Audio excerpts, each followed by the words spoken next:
Imagine this situation. You are writing an email for your company and there's this one word, receive. How do I spell that? I-E or E-I? If you're thinking that spelling in the English language is difficult, you're not the only one. So why is it that English spelling is just crazy? There are several reasons. Firstly, there are cases where the spelling actually reflects the original pronunciation of the word. However, over time, the pronunciation has changed, but somehow people forgot to change the spelling of the word. For example, the word knight or Kshatriya, K-N-I-G-H-T. Once upon a time, the K and the G and the H were actually pronounced, but God knows how, suddenly people decided to pronounce it as night. What happened to the G and H? Poor letters. The original English pronunciation is crazy. Okay, next point. English borrows so many words. If you were to think about original English word, there are so few left. He, she, it, they, both. Almost everything else is borrowed. Even the word borrow is borrowed.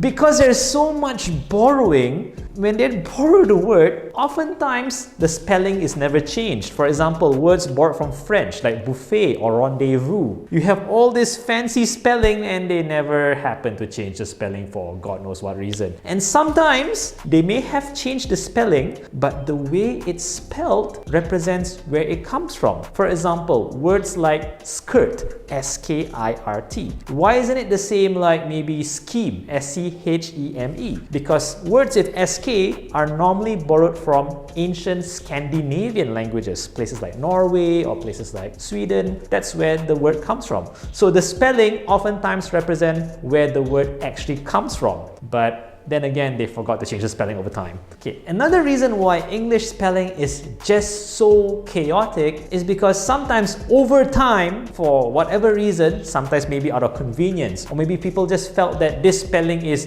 better, the spelling slowly changes. For example, we have the word amongst, A-M-O-N-G-S-T. But over time, it is so hard to pronounce amongst. Like, think about it, amongst. So many clusters or consonants there. So over time, just among lah. People just forget it and it's no longer used. So in cases like that, the word goes through a transformation because of the usage by society. The unique thing about language is like, who decides all these spellings? It's you guys, society. It is society that determines the life of a language, whether the word survives or not. Because in language, if a word is not popular, nobody speaks it, and eventually it dies. It goes out of fashion, quite literally. Alright?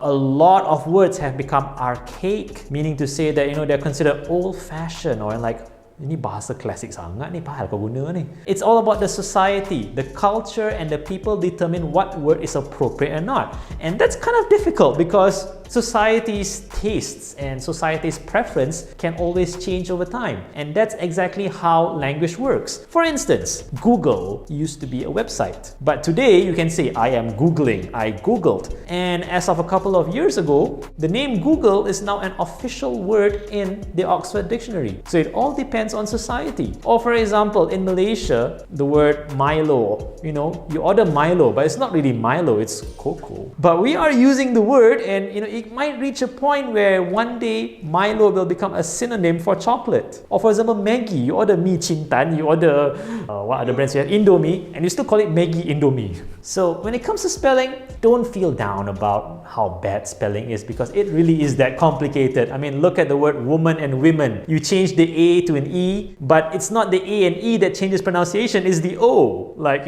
woman, O, women, still O, but why did it change pronunciation? Nobody knows. But that's the beauty of language.